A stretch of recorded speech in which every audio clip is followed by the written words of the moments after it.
Hi, this is Eric Prystowsky. Welcome to another episode of EP on EP. And I'm actually delighted to have our guest with us today. It's Yong-Mei Cha from the Mayo Clinic, and she is consultant professor at the Mayo Clinic. And she has a bit of a minor job called the director of the device clinic. And I'm guessing they have more than a couple devices at the Mayo Clinic. So Yong-Mei, welcome to the show. Eric, thank you. I'm so grateful to join you today, though. Thank you. So I'm really looking forward to this because of your expertise in an area that I struggle with at times, which is how to optimize CRT therapy in a patient who comes back. But I think the first question I'd like to ask you is, I'm guessing that the best optimization is to pick the right patient. So why don't you educate us on where you are now with the kind of people you would select for CRT therapy? Well, Eric, that's a terrific question. I think in my mind, I usually set up a few key points, starting with the patient selection. Then during the procedure, how to make sure your lead placement can achieve the best outcome. Then it's the post-implant. How are we going to do what we should pay attention to improve CRT response? So pick up the right patient is very critical.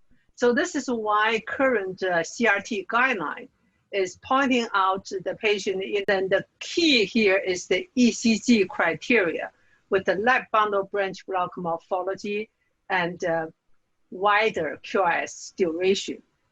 So overall, we have seen your patient with a left bundle branch block, especially if it's typical left bundle, and with the QRS duration greater than 150 milliseconds. But note, sometimes in females with dilated cardiomyopathy, so their QRS duration may only 130 or 140 milliseconds, but because of left bundle branch block, all these patients are considered good responders.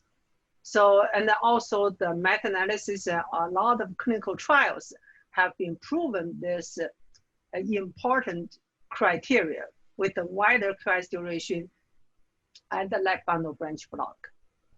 So that's a great start.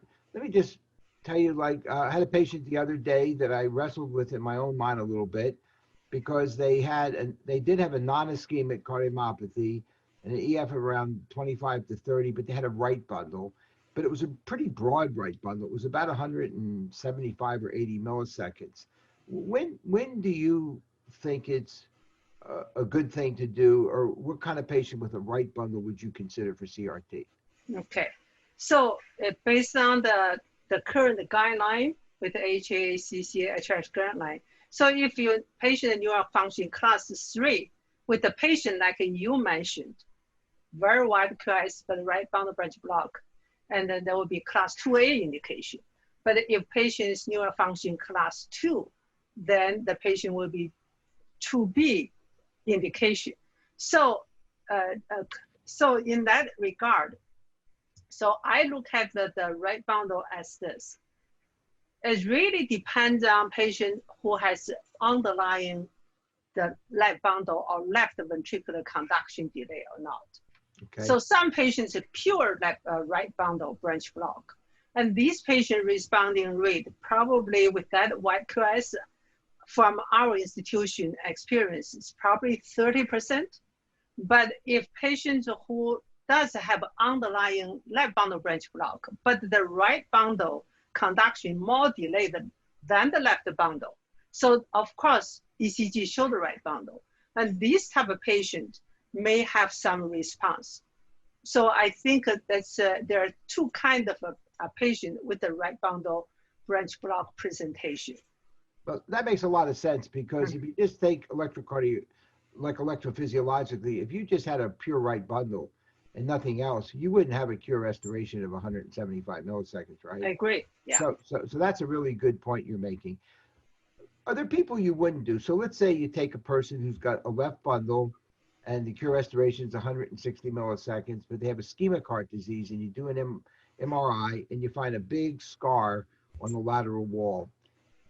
is it still worth it to give that person a chance, or are there any ischemic sort of patients where you would say, you know, the outcome is really not going to be that good to go put the device in? How do you look at that problem? Well, this is a very good point, Eric. Yes, I think the clinical trials and the clinical practice, we have seen the patient with the dilated cardiomyopathy, you know, usually have better outcome than the patient with ischemic cardiomyopathy. But having said so, if patient has a large scar and an ischemic etiology, but has a good left bundle branch block morphology, I would provide the patient with the CRT. Because yeah, even though they may not, the responder rate may not be as high as DCM, but in this group of patients, I have seen good responders. Good. So I would try. Okay, so we're now going to go to the next part of what your three-legged stool was you started with. So now we've picked just the right patient, and I'm sure you've had the same discouraging moment that I've certainly had, where they've been a woman, a DCM. I mean, everything looked great. You're kind of anticipating a real bump up in EF and a decrease in symptoms. And they come back 3 to 4 months later and they're feeling better, but, you know, not knock your socks off better, right? They're sort of, you almost think sometimes they're just trying to make you feel good because they want to tell you they're feeling better.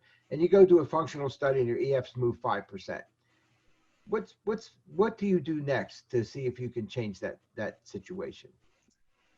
Yes, I think sometimes we're struggling here is the patient EF only going up 5%. That can be the variation just by different readers, right? By, you know, from the echocardiogram standpoint. So, and then plus combined with the clinical New York function class, 6 minutes walk, you know, it's really not much improvement. I think usually what I do is stepwise. So the first step usually I do is just look at the underlying condition. Is there anything missing? For example, some patients who are taking the beta blocker and ACE inhibitor, for some reason blood pressure dropping, and then patient may reduce the dose or stop.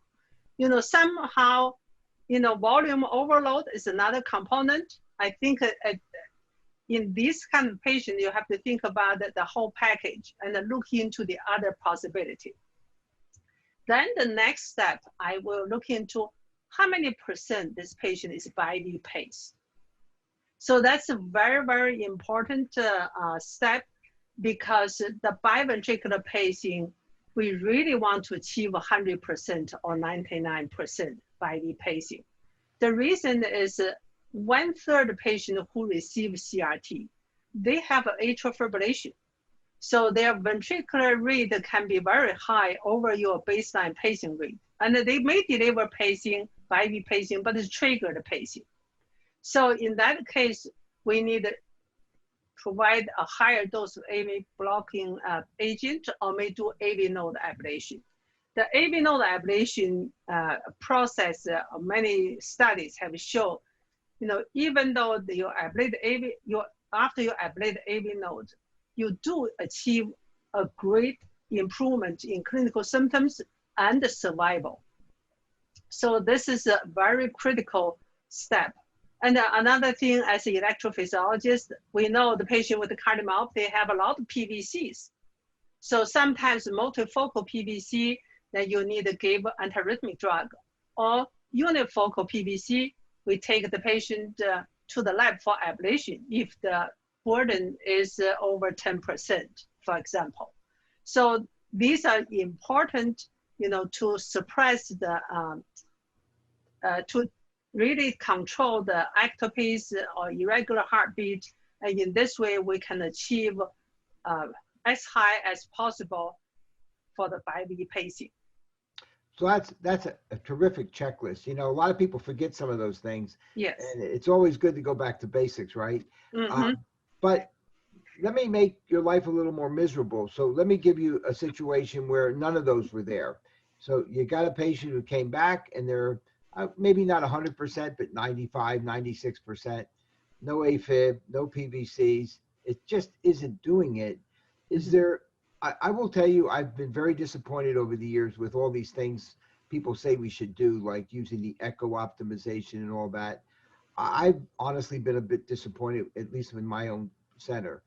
What do you do though? Let's say it's not all those things, which are terrific checklists. It's actually someone where everything should have gone well, but it just didn't. What is there something else you can do? Yeah, I agree with you. I think for the AV and the VV optimization, the multiple trials and the studies has shown a neutral effect. Right. Yeah, it's not really superior than the standard programming.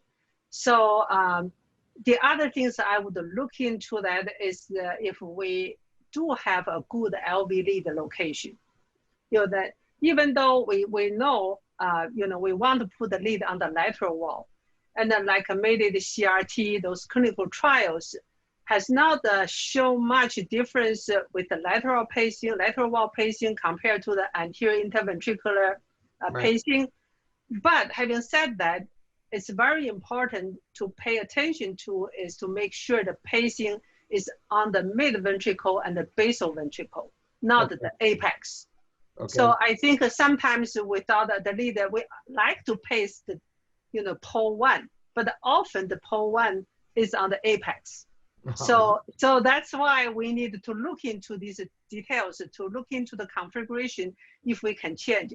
I have some patient when I change the configuration to more towards basal, and if a capture threshold is still adequate, and then they do have improvement in terms of ejection fraction. Yeah, that's good. I like that. I've sometimes also, I don't know if it's useful, I've sometimes hooked them up to a 12 lead and then played around with timing of the VVs to see if I can optimize it. But I understand the research there has been mixed.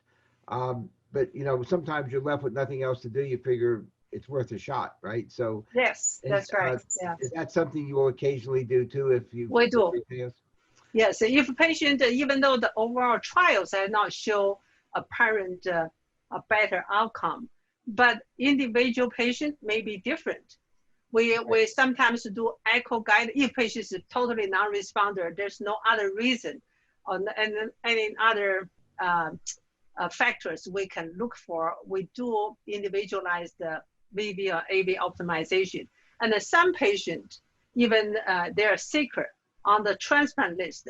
We bring them to the hemodynamic lab. We put the swaying. We even do the AV-VV optimization, depend on their hemodynamics. So the blood pressure and the wedge pressure, LV diastolic pressure, and then to adjust the AV-VV delay. But Yong-Mei, this was a fantastic review of a very common situation that we all get with, and I can't thank you enough for providing your expertise for our listeners. And I wish you well and stay healthy. Yeah, thank you, Eric. Thank you for the opportunity joining you.